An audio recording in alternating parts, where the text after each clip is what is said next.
So we're going to continue revising our writing, and what we're going to focus on right now is how we can add concrete or sensory details. So we've made our writing stronger by adding words to signal the order of events. This happens first, next, at the moment. So in this lesson, we're going to show how we can use another strategy to improve our draft. We're going to add concrete and sensory details, and we'll see what we mean by those. So we're going to add some description to help us realize for sensories what it might feel like, sound like, smell like, taste like, or look like. Because that's our senses, and we want the reader as they're reading to be able to use all their senses to experience. What concrete details are is they help make things in your story real for the reader by giving information rather than just a description. So let's look at this model that I have for us and think, how can we add some concrete and sensory details? So I want to go back to my story to see if I can add any more details to my description. I see that I haven't described the milk that Peter drinks. It's this magical milk, and I probably want to know some more information about it. So that could be a good place to add some sensory details. I know that Peter has just milked the cow, so the milk is probably warm. So I'm going to add that detail. So looking here, Peter drank the pail of milk in one gulp. I want to show that it's some warm milk. I also want to tell how it tastes. It tastes sweet. So I'm going to use both of these in my description. So Peter drank the pail of warm, sweet milk in one gulp. So this warm, that's showing me what? That's showing me the feel. That's showing me my touch senses. This sweet, what's that showing me? That's showing me my taste. So I'm using these sensory words to describe that it's fresh milk from a cow and get that reader to be thinking about it. Now, I'm also going to look to see if I've described things using concrete details, giving them real descriptions. So in my second sentence, I write that Peter feels a tingle. Look right here. It says he didn't feel any different, but after a moment he feels a tingle.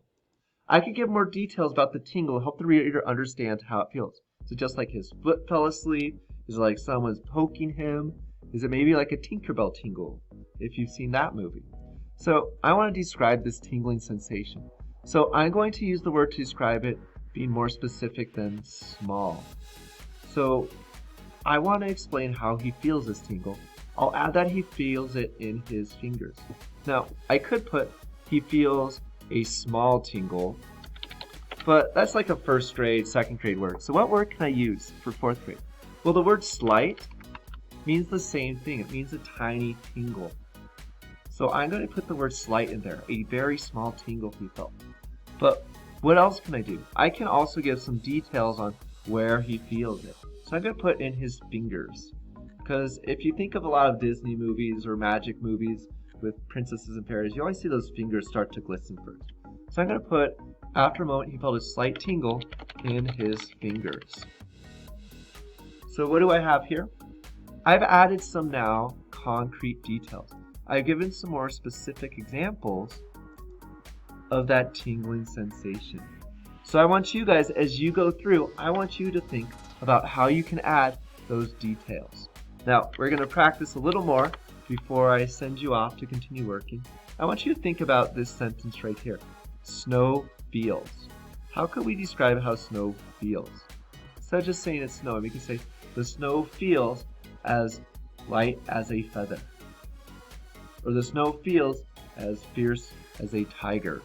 The snow feels as cold as the Antarctic. Now, what about this one? What about if we have this phrase and we're talking about sugar? How can we describe how sugar tastes? Sugar tastes like a warm chocolate bar. Or what about if we talk about the sky? How does the sky look at night? The sky looks blank at night.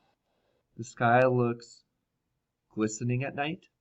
The sky looks sparkling at night. You could even go further and say the sky looks like thousands of tiny frog eyes looking at me through the pond at night. So really add those details to describe using those senses. Good luck. Remember, we want to use these as we do our revision later on this week.